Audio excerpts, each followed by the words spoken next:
말씀 함께 나누도록 하겠습니다. 요한계시록 10장입니다. 요한계시록 10장.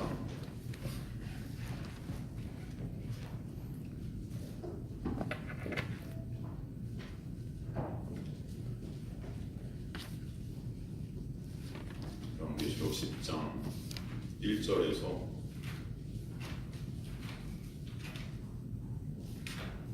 끝절까지 우리 함께 교독하도록 하겠습니다. 요한계시록 1장 전체, 요한계시록 10장 1절에서 끝절까지 전체 우리 함께 찾았으면 교독하도록 하겠습니다.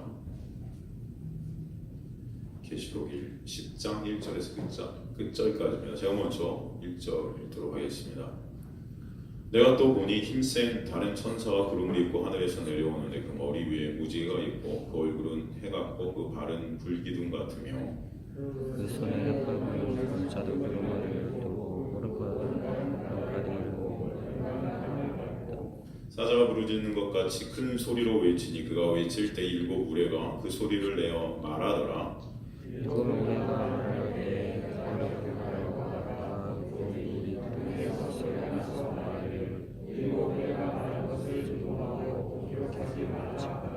내가 본 바 바다와 땅을 밟고 서 있는 천사가 하늘을 향하여 오른손을 들고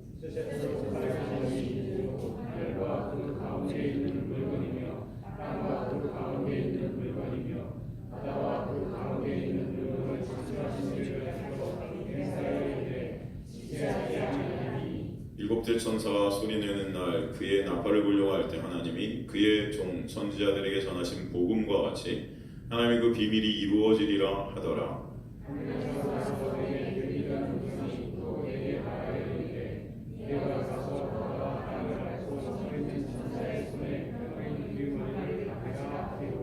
내가 천사에게 나와 작은 두루마리를 달라 한즉 천사가 이르되 갖다 먹어버리라.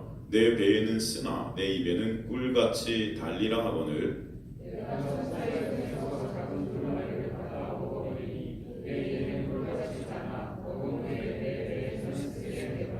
함께 읽습니다. 그가 내게 말하기를 네가 많은 백성과 나라와 방언과 임금에게 다시 예언하여야 하리라 하더라. 아멘.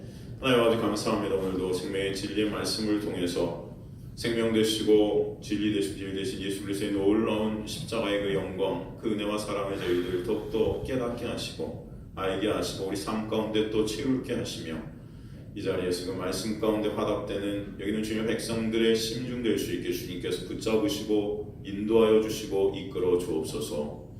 오늘 주님의 놀라운 은혜가 이곳에 다시 우리를 이끌고 갈 것을 믿습니다. 십자가의 놀라운 사랑과 은혜를 더욱더 알게 하여 주시고 미천한 종은 가리시고 온전히 주님만 드러나는 이 시간 될 수 있도록 붙잡아 주시고 인도하여 주옵소서. 끝까지 주님께서 역사에 가실 것을 믿습니다. 감사드리며 예수 그리스도 이름으로 기도드리옵나이다. 아멘. 계시록 우리 중고등부 학생들은 요한계시록 한번 읽어봤나요? 선생님 끝까지 다 읽어봤어? 계시록을? 이야, 계시록을 읽으면 어때? 무서워? 다른 분들 우리 은선 읽어봤나? 안 읽어봤어? 주민 읽어봤나? 안 읽어봤어? 이거 요한계시록 하면 이렇게 어떤 생각이 들어요? 이게 좀 무섭게 생각이 들어요? 무서운 생각이 들어요? 소윤이는 무서웠어? 끝까지 읽는데? 안 무서웠어? 괜찮았어? 무서웠구나? 그래. 요한계시록 하면 굉장히 좀 무서운 생각이 들잖아요. 그래서 굉장히 이대로 못 살면 다 벌받을 것 같고 막 그런 공포의 말씀. 그러니까 사실 우리 요한계시록은 그런 공포, 무슨 이렇게 두려움의 말씀이 아니에요, 여러분. 요한계시록은 초대교회 성도들에게 주신 하나님의 놀라운 은혜, 생명의 또 위로의 말씀입니다. 그 당시 기독교가 탄압받고 기독교가 고난을 받을 때 그 사도 요한이 반모섬에 갇혀서 하나님의 놀라운 계시 가운데 이 말씀을 쓰게 되어 그리고 이 말씀이 바로 초대교회의 그 환란 속에 있는 그들에게 떨어지게 되는 것입니다. 뭐예요? 이런 환란과 이런 심판과 이런 고난 가운데 그들이 처해 있었지만 이 세상은 여전히 그 심판 가운데 처해 있어요. 그래서 여러분 세상을 한번 보십시오. 굉장히 지옥과 같은 그런 모습들이 있지 않습니까? 그런 고난 가운데 있지만, 그런 환난 가운데 있지만, 그런 심판이 여전히 흐르고 있지만, 주님께서 택하신 주님의 백성들은 그런 가운데서 어떻게 해요? 주님께서 지키시고, 주님께서 이끄시고, 주님께서 인도하시고, 정금같이 오히려 더 굳세게 그 믿음으로 인도해 가실 것이다. 이게 요한계시록 전체에 흐르는 말씀이에요. 그러니까 요한계시록을 보면서 우리가 뭘 봐야 돼요? 그 하나님의 놀라운 인도하심과 하나님의 놀라운 은혜, 하나님의 놀라운 사랑, 그런 것들을 더 알게 되는 거죠. 그렇죠? 성경 전체는 여러분 고공법으로 되어 있어요. 고공법. 고공법이 뭡니까? 역설이라는 것이에요. 역설. 내가 복음을 부끄러워하지 아니하노니. 이것은 복음을 내가 자랑한다는 거예요. 막. 그래서 그런 말씀들로 계속 되어 있는 것을 볼 수 있어요. 그죠?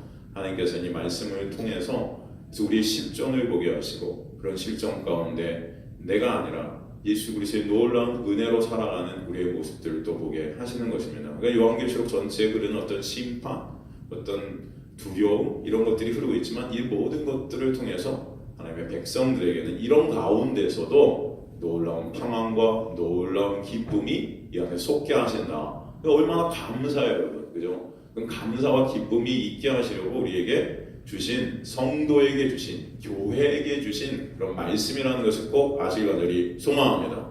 그래서 우리 중고등부 학생들도 요한계시록 한번 처음부터 끝까지 쫙 읽어볼 때 이런 놀라운 은혜가 있게 되어야 될 줄로 믿습니다.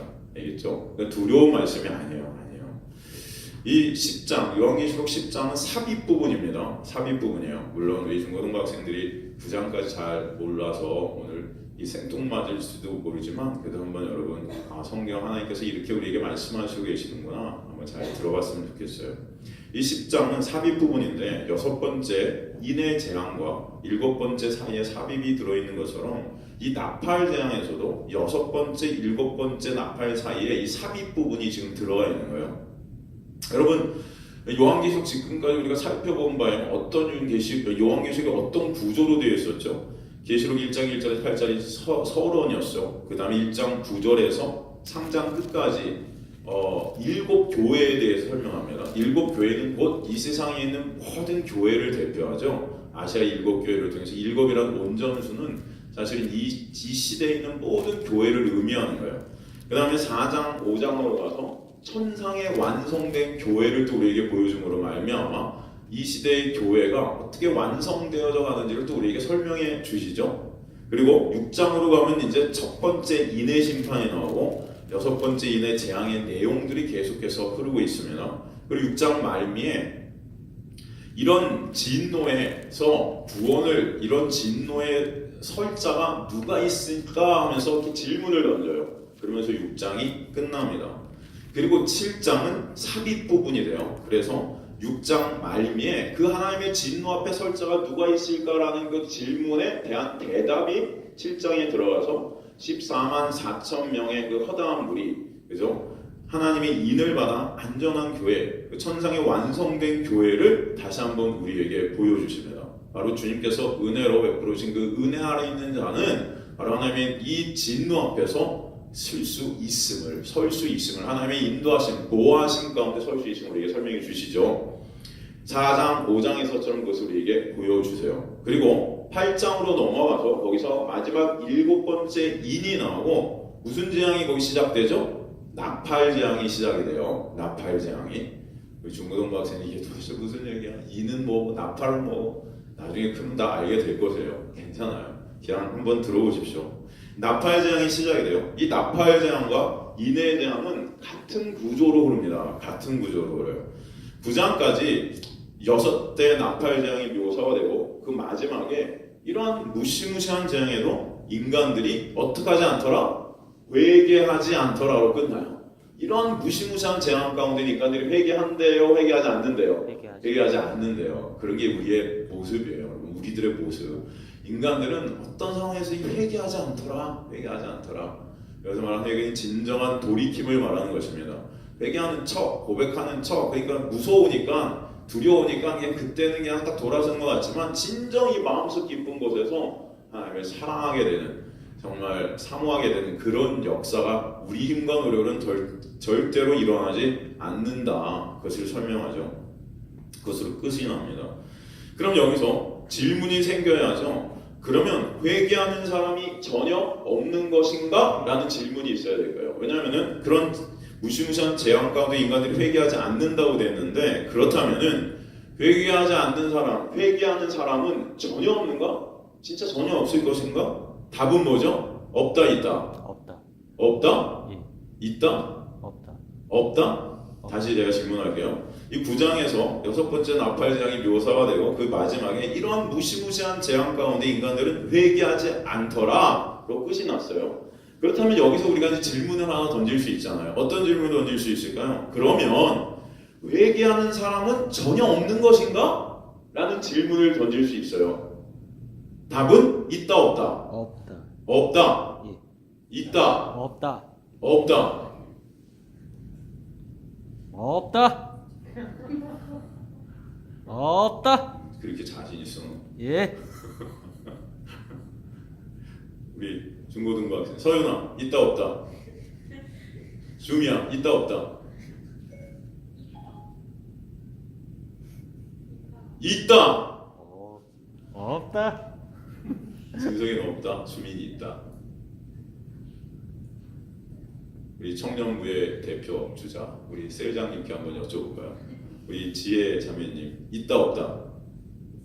있다. 오, 역시 셀장다워. 있다. 답은 있다. 은서 끝까지 없다. 여기 고집이 있어야 돼, 좀 그지? 있다. 답은 있다.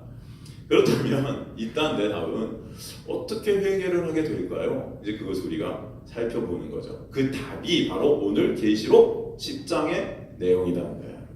알겠습니까? 네. 그래서 여러분 그것을 머리에 까시고 한번 10장을 가도록 할게요. 1절 계시록 10장 1절을 보면 내가 또 보니 힘센 다른 천사가 구름을 입고 하늘에서 내려오는데 그 머리 위에 무지개가 있고 그 얼굴은 해 같고 그 발은 불기둥 같고 이렇게 나와요. 힘센 천사가 내려와요. 이 천사의 정체는 뭘까요? 예수님이다? 아니다? 많은 신학자들의 의견이 분분합니다. 근데 두 견해가 다 타당할 수 있어요. 계시록에서 천사를 그리스도라고 표현한 곳이 없다는 면에서 그 힘센 천사가 예수 그리스도라고 딱 집어 얘기할 수는 없지만 그 힘센 천사는 분명 예수 그리스도를 어떻게 하고 있냐면 상징하고 있어요. 그리고 그 예수 그리스도의 사역을 또 이 천사가 대표하고 있어요. 7장에서 해 돋는 곳으로부터 올라오니 땅과 바다를 해할 권세를 갖고 있는 네 천사에게 큰 소리로 외치신 그 천사를 예수 그리스도의 사역을 나타내는 천사로 우리가 공부한 적이 있는데 여러분 기억이 물론 안 나실 거예요. 그죠? 그때 그 네 천사에게 큰 소리로 외친 한 천사가 나오는데 그 천사가 바로 예수 그리스도의 사역을 나타내는 천사였다는 것을 우리가 공부했었어요. 여기서도 마찬가지로 그 천사를 그렇게 예수 그리스도를 대표하는, 예수 그리스도를 상징하는, 예수 그리스도의 사역을 상징하는 그런 천사를 여러분이 보시면 무난할 것입니다. 그래서 잘 보면 그 힘센 다른 천사에 대한 묘사와 예수 그리스도에 관한 묘사와 일치하는 것을 볼 수 있어요. 일치하는 것을.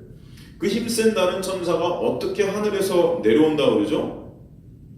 구름을 입고 내려온다 그러죠? 1절에 구름을 입고. 여러분 구름은 무엇을 상징하는 거였죠? 혹시 아는 사람? 구름이라는 것은 무엇을 상징하는 거였죠? 구름을 입고 온다는 게 뭘까요, 여러분? 새 의복. 새 의복. 새 의복? 예, 의복. 예수님의 의복. 예수님의 의복을 구름이 상징한다? 예. 진정이 이러다 신학자가 될 것 같아요. 뭐죠? 구름이 상징하는 것. 은서야, 구름이 뭘 상징하는 것 같아? 성령! 이야, 대단해. 근데 답은 아닌 것 같아.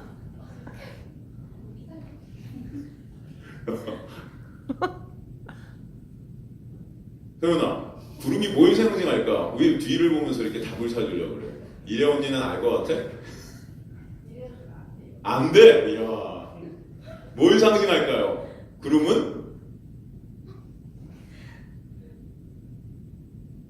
이제 구름에 대해서 여러분 까먹지 않겠죠? 구름은 뭘 상징할까요? 하나님의 오! 이야. 제 하나님의 비슷해. 하나님의 영광, 하나님의 임재, 뭐 이런 것들을 구름이 상징해요. 나중에 나팔 소리가 날 때 예수께서 구름 타고 오신다고 그러잖아요, 여러분. 여기서 구름을 타고 온다는 거 손오공이 진짜 구름을 타고 막 온다 이런 게 아니에요. 이런 게 아니고 이 요한계시록은 다 그런 상징으로 되어 있어요. 그리고 구름을 타고 예수께서 오신다는 건 하나님의 영광 가운데 이 땅에 다시 오신다. 그런 의미가 거기에 담겨 있어요. 진짜 나 손오공 같이 구름 위에서 쫙 이렇게 오시는 그런 모습이 아니고, 예?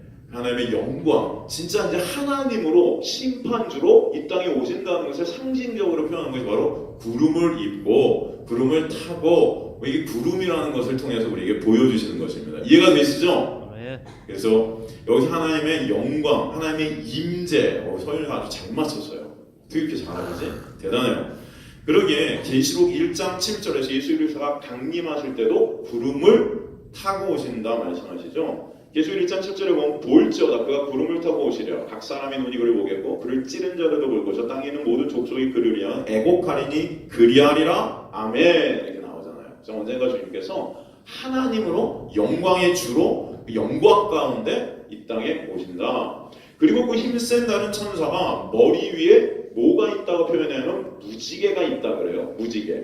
그것은 무슨 의미를 뜻합니까? 무지개.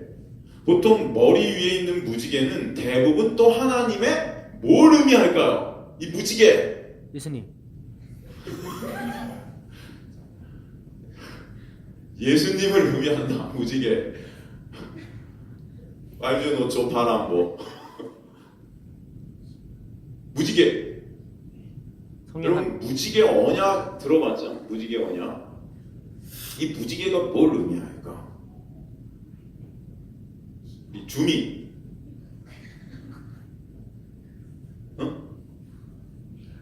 보통 이거는 좀 모를 수 있을 것 같다는 생각이 드는데 무지개는 보통 하나님의 현현을 하나님의 현현, 하나님의 있으심, 하나님이 우리 가운데 함께하심, 그죠? 여러분 무지개 언약이란 뭐예요? 결국 그 심판 가운데 하나님께서 건져내신 그 놀라운 구원의 그 은혜를 갖다 무지개로 우리에게 설명해 주시는 거거든요. 하나님의 놀라운 역사, 그 하나님의 현현하심, 하나님의 은혜가 아니면 안 되는 우리의 모습, 그 하나님의 현현을 모사할 때 무지개를 사용합니다. 계시록 4장 3절 보면 앉으신 이의 모양이 벽옥 꽁보석 같고 또 무지개가 있어 보좌에 둘렀는데 그러죠? 그 모양이 녹보석 같더라. 그래서 무지개는 그 하나님의 현현, 그 하나님은 은혜와 사랑의 본체 아니세요? 그죠? 본체세요. 그죠? 그래서 여러분 이 땅의 무지개는 이 무지개가 어떻게 생겼죠? 이렇게 되면 이렇게 반만 나오죠? 예. 천국의 무지개는 여러분 어떤 줄 아세요? 요한계시록에 나오는 천국의 무지개? 이 땅의 무지개는 이렇게 해서 이렇게 된다면 이렇게 그죠? 예. 그죠? 예. 천국의 무지개는 어떤 줄 아세요? 예? 전체 다. 천국의 무지개 이렇게 이게 다 이렇게. 와. 하나님 딱 앉아 계시면 이 무지개가 둘러 있는 거예요. 왜? 천국은 하나님의 은혜와 하나님의 사랑, 하나님의 현황하시 온전한 곳이기 때문에 완성된다는 거예요. 하나님의 약속 이런 모든 것들이 이 무지개가 그런 것들을 완성시키는 그런 천국의 모양을 우리에게 설명해 주시는 거예요. 그래서 보좌에 무지개가 있어서 그 보좌를 무지개가 둘러 있는 거예요. 이렇게 쫙 반만 두르는 게 아니고 온전하게 두르는 거예요. 하나님의 온전하심, 현현하심. 또 에스겔서 1장 28절 보면 그 사명 광채의 모양은 비 오는 날 구름에 있는 무지개 같은 이는 여호와의 영광의 형상의 모양이라 그렇게 나오죠. 내가 보고 곧 엎드려 그 말씀하시는 자의 음성을 듣느니라. 그리고 오늘 본문에 보니까 이 천사의 얼굴이 빛난 해 같다 이렇게 나와요. 이것 역시 1장에서 예수 그리스도를 표현할 때 표현했던 구절이죠. 계시록 1장 16절 보면 그 얼굴은 해가 힘있게 비치는 것 같더라 이렇게 나오고 있어요. 또 보면 발이 불기둥 같다 그래요. 발이 이것은 뭐예요? 역시 예수님을 표현할 때 썼던 단어죠. 어디 나오죠? 계시록 1장 15절 보면 그의 발은 풀무에 단련한 빛난 주석 같더라 나와요.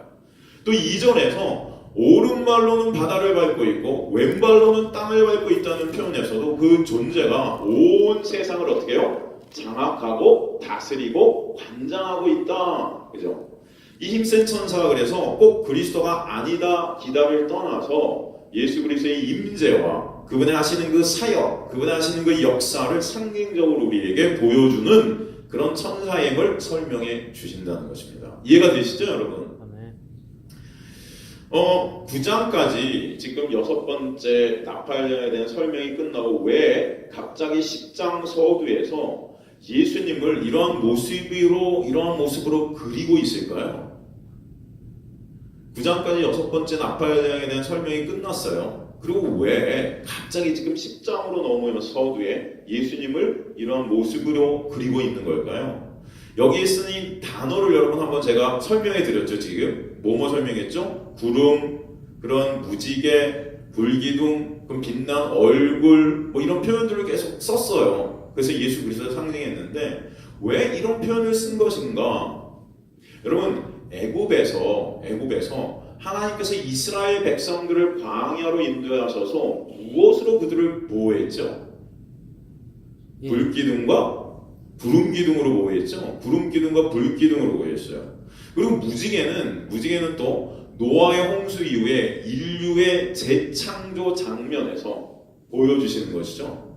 그 구원의 역사, 재창조의 역사를 무지개 언약 가운데 또 우리에게 보여주세요.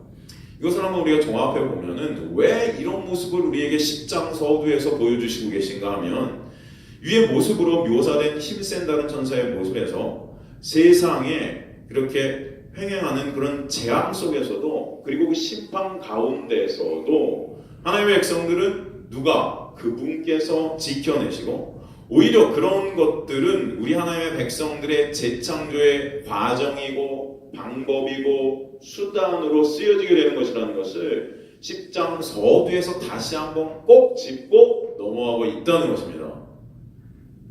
그러니까 하나님께서는 그런 심판 가운데 그런 재앙 속에서도 하나님의 백성들은 그분께서 우리를 지키시고 오히려 그런 가운데 재창조, 새 창조의 역사를 그 구원의 역사를 일으켜 가신다는 거예요, 여러분. 그러니까 이게 굉장히 감사하고 기쁜 말씀인 거죠. 네. 이해가 되세요? 네. 중요한 이해가 돼? 그래요.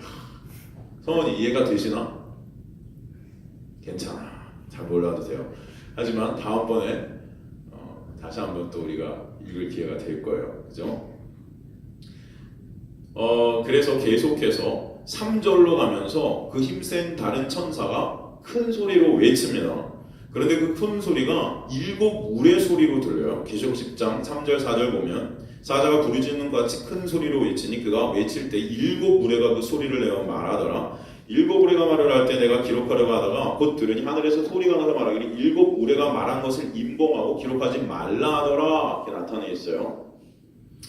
요한이 지금 그 우레 소리를 기록하려고 합니다. 그런데 하늘에 소리가 났는데 어떤 소리가 나냐면 그 우레가 말한 것을 비밀로 임봉하고 기록하래요 말래요? 기록하지 말라 이렇게 말하고 명령하죠.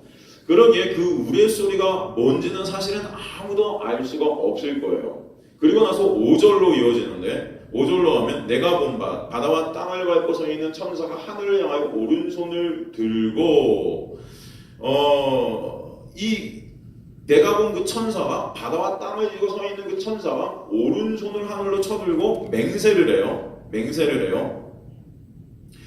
세세토록 살아계신 이 곧 하늘과 그 땅 그 가운데 있는 물건이면 땅과 그 가운데 있는 물건이면 바다와 그 가운데 있는 물건을 창조하신 이를 가리켜 맹세하여 이르되 지체하지 아니하리니 7째 나팔 소리가 내는 날 그의 나팔을 불려갈 때 하나님이 그의 종 선지자에게 전하신 복음과 참 하나님의 그 비밀이 이루어지리라 하더라. 이 말씀인데요. 이제 얼마 남지 않았다는 거예요. 7번째 나팔이 울리면 모든 것이 다 이루어진다. 모든 것이 다 끝난다. 그렇게 외치고 있어요. 이것은 심판의 긴박성을 우리에게 알려주는 거예요. 심판의 긴박성. 그리고 바로 요한에게 작은 책을 주죠. 이 책은 앞에서 공부한 5장에서 7인으로 봉한 그 책입니다. 5장 가운데 있었던 5장에서는 이것이 봉인이 되어 있었는데 10장에 와서 이것이 어떻게 해요? 열려지게 돼요. 그러니까 5장과 10장은 어떤 하나의 책을 설명하기 위한 문학적 연결고리를 형성해서 우리에게서 설명하고 있다는 것이에요. 그리고 그 5장의 내용과 10장의 내용을 에스겔서 2장 9절부터 3장 3절까지의 내용을 둘로 나눠서 사용하고 있는 것을 또 알 수 있습니다. 그러니까 구약 전체와 이 요한계시록은 다 연결되어 있는 것을 또 볼 수 있죠.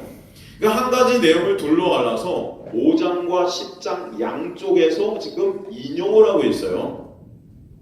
예를 들어서 에스겔서 2장 9절에 10절 보면 에스겔서 2장 9절에 10절 보면 내가 보니 보라 한 손이 나를 향하여 펴지고 보라 그 안에 두루마리 책이 있더라. 그가 그것을 내 앞에 펴시니 그 안팎에 글이 있는데 그 위에 애가와 애곡과 재앙의 말이 기록되었더라. 이게 바로 계시록 5장 1절을 갖다 인용한 것입니다.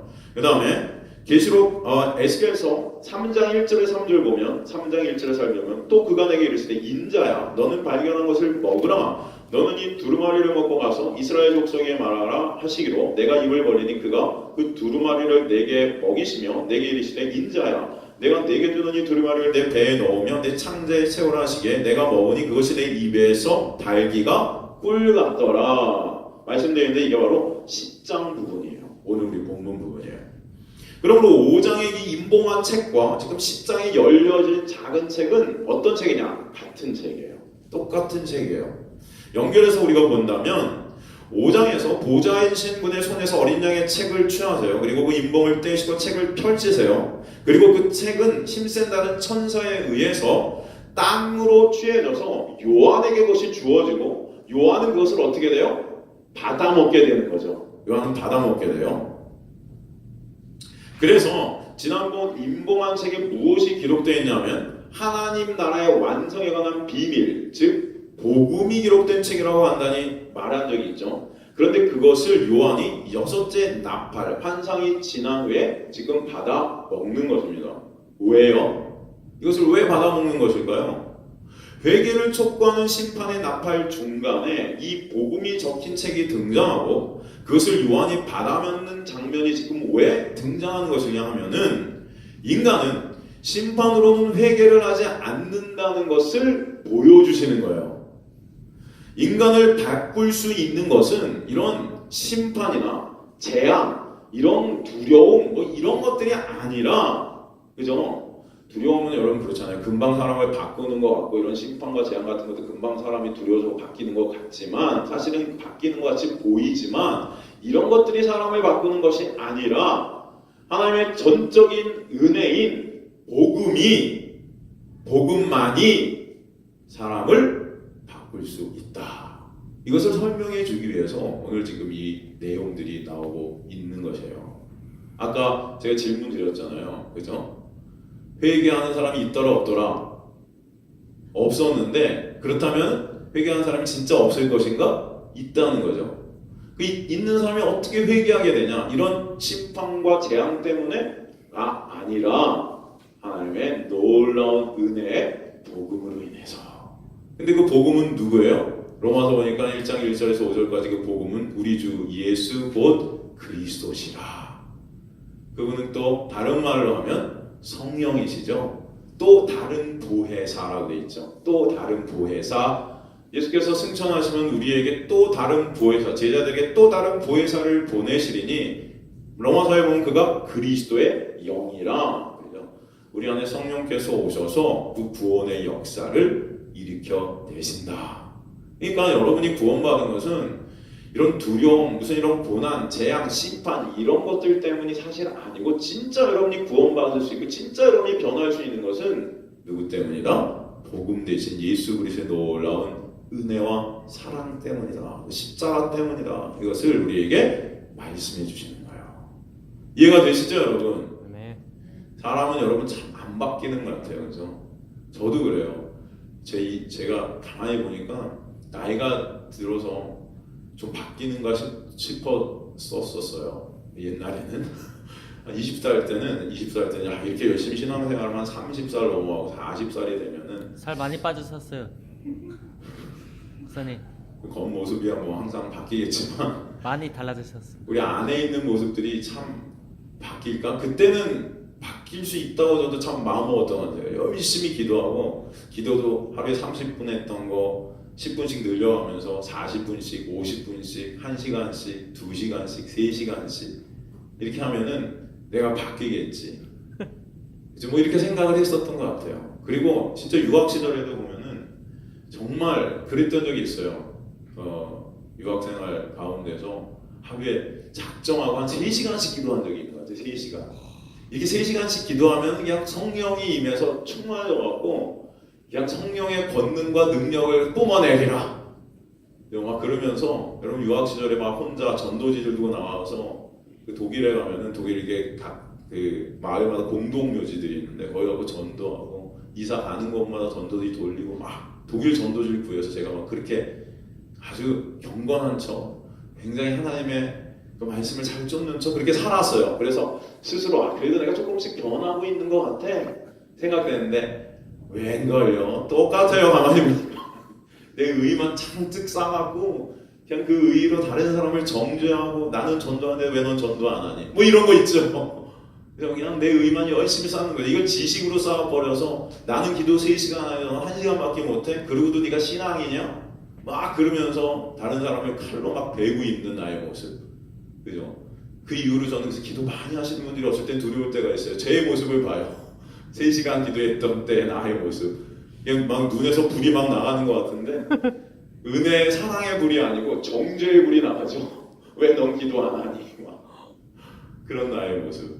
그러면서 제 자신은 스스로 굉장히 거룩한 척. 야 그래도 성령께서 충만하셔서 거룩한 척. 웬걸요 여러분? 아직도 똑같은 것 같아요. 20살 때가 차라리 나은 것 같아요. 지금은 단지 힘이 좀 빠져서 20살 때는 그냥 욱하고 막 그랬던 게 힘이 좀 빠지니까 이제는 욱하려다 가도 힘이 없으니까 욱이 안 돼요. 한번 욱하면 막 며칠 아파요. 그래갖고 못하겠어요. 욱이 안 나와요.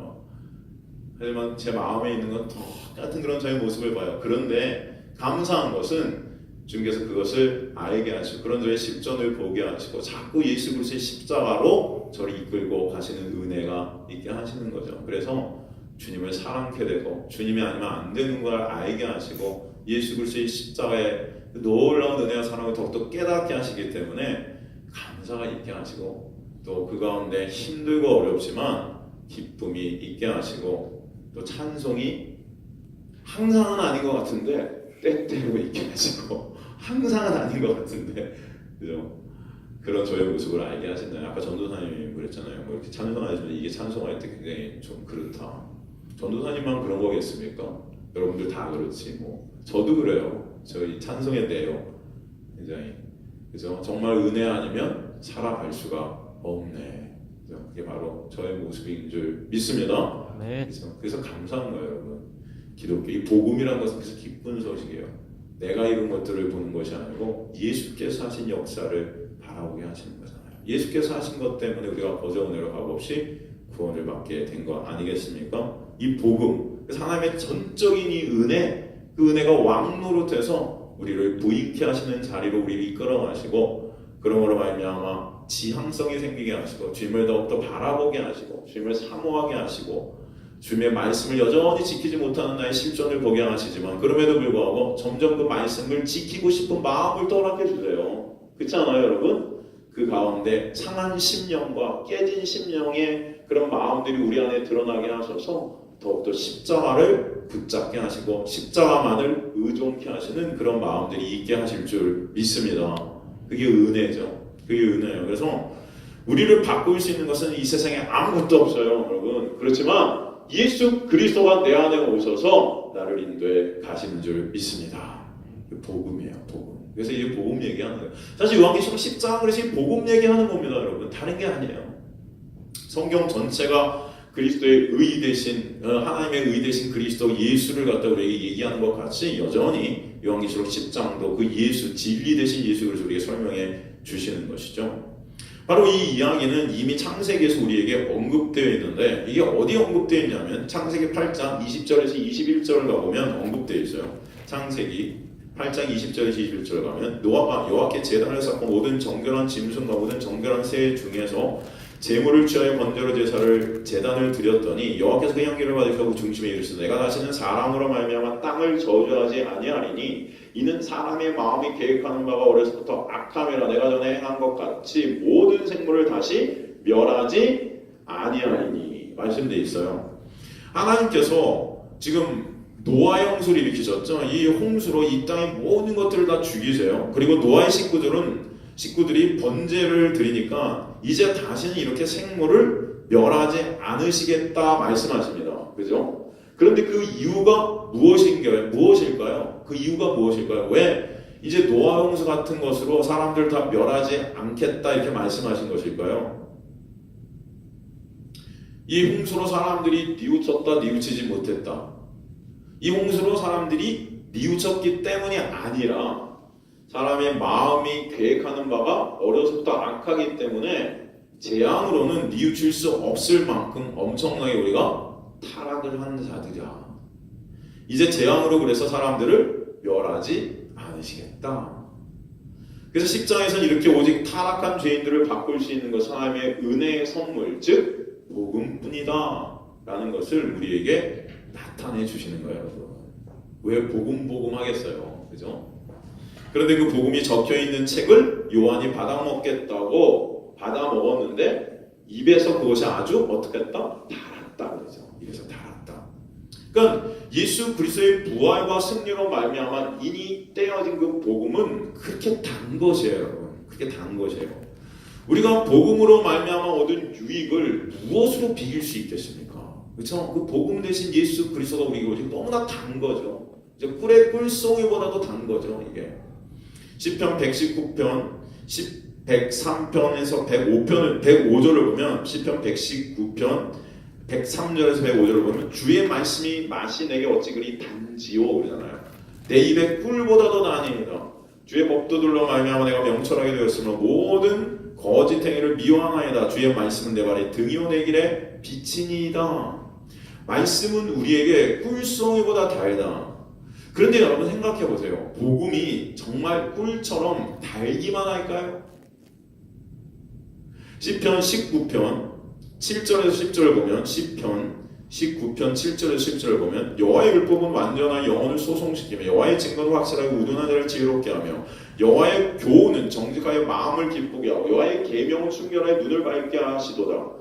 여호와를 경외하는 돈은 정결하여 영혼까지 이루고 여호와의 법은 진실하다 의로우니 금곧 많은 순금보다도 사모할 것이며 꿀과 송이꿀보다 더 달도다.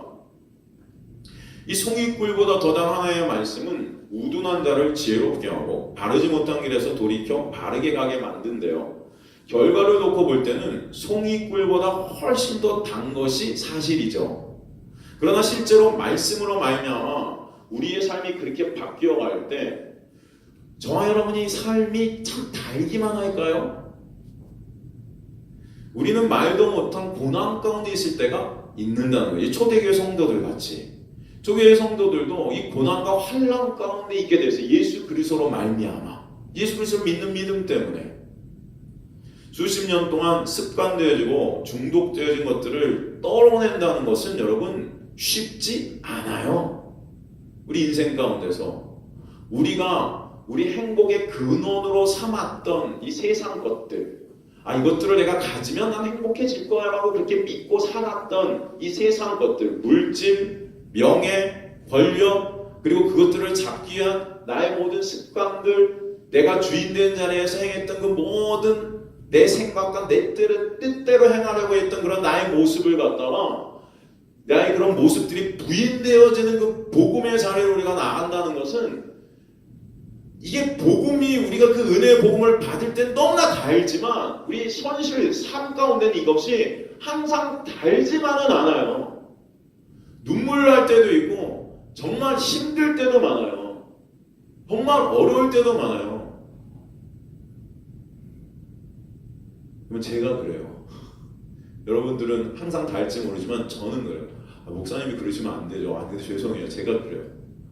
이 말씀이 제게 들어와고 이 말씀이 저를 이끌어갈 때는 막 이게 너무 힘든 거예요. 어쩔 때 이 말씀이 나를 내 육을 갖다 점령해서 막 싸우려고 하니까 오죽하면 제가 여러분 소화가 안 될 때가 많아요. 소화가 여기 요즘도 이 위에 염증이 생겨서 위가 뻗다 그러는데 그래서 약을 먹어도 이 소화가 언제 잘 안 돼요. 밥을 잘 못 먹겠어요.